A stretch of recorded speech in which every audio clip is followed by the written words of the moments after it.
होली क्यों मनाया जाता है? होली भारत का एक प्रसिद्ध पर्व है।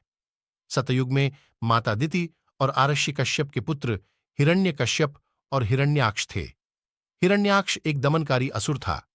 हिरण्याक्ष ने भूदेवी को नष्ट करने हेतु उन्हें रसातल ले गया। तब भगवान विष्णु ने वराह अवतार लेकर भूदेवी की रक्षा की और अत्याचारी असुर हिरण्याक्ष का वध किया।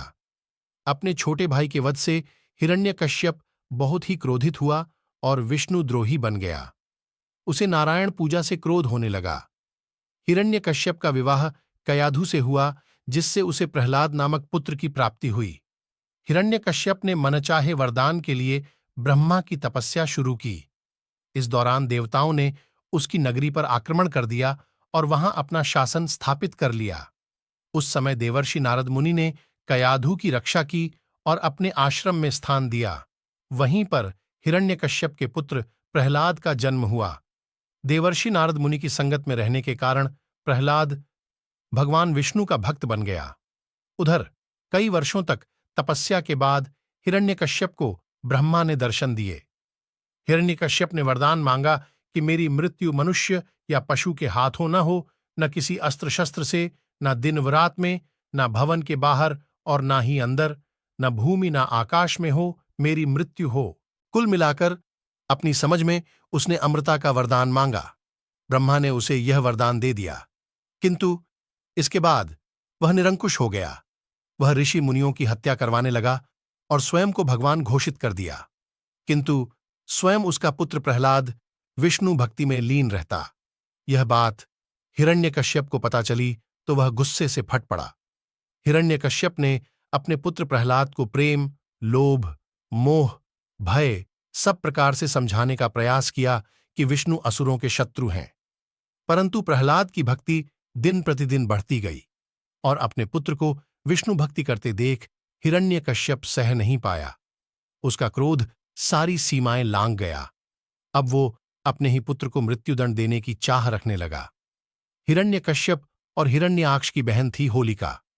वो भी तपस्या कर शक्तियां और वरदान अर्जित किया करती थी। उसे वरदान स्वरूप एक चादर मिली थी, जिस चादर को ओढ़ने मात्र से अग्नि जला नहीं सकती। हिरण्यकश्यप ने अपनी बहन होलिका के साथ मिलकर प्रहलाद को मारने का षड्यंत्र रचा।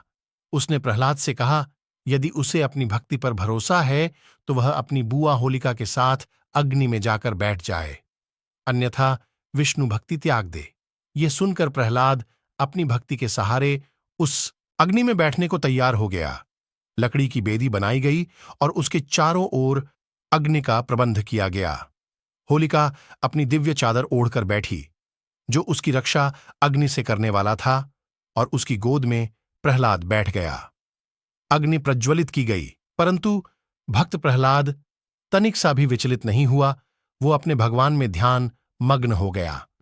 अग्नि बढ़ने लगी, तभी वायु के वेग से लपटों ने उस दिव्य चादर को उड़ाकर प्रहलाद को ढक दिया और आकाशवाणी हुई कि होलिका ने वरदान का दुरुपयोग किया है, जिसके दंड स्वरूप उसकी मृत्यु निश्चित है, और दंड स्वरूप होलिका उसी अग्नि में जलकर भस्म हो गई। इधर उसका भाई हिरण्यकश्यप अपनी प्रिय बहन की मृत्यु से अत्यंत दुखी होकर विलाप करने लगा। अतः एक बार पुनः भक्त प्रहलाद की भक्ति विजय हुई एवं अधर्म का नाश हुआ। प्रहलाद को सुरक्षित देख प्रजा में संतोष दिखा। प्रजा ने उत्सव मनाया।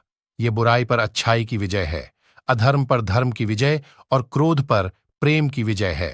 प्रजा ने अपना आनंद अलग अलग रंगों से रंगोत्सव मनाकर किया, जिसे छोटी होली के रूप में भी जानते हैं। इसके बाद जब यह बात फैली तो विष्णु भक्तों ने अगले दिन और भी भव्य तरीके से उत्सव मनाया। होलिका से जुड़ा होने के कारण आगे इस उत्सव का नाम ही होली पड़ गया। उधर हिरण्यकश्यप ने प्रहलाद को मारने के लिए उसे एक खंभे में बांध दिया। वह प्रहलाद को मारने ही वाला था कि भगवान विष्णु खंभा फाड़कर नरसिंह अवतार में प्रकट हुए।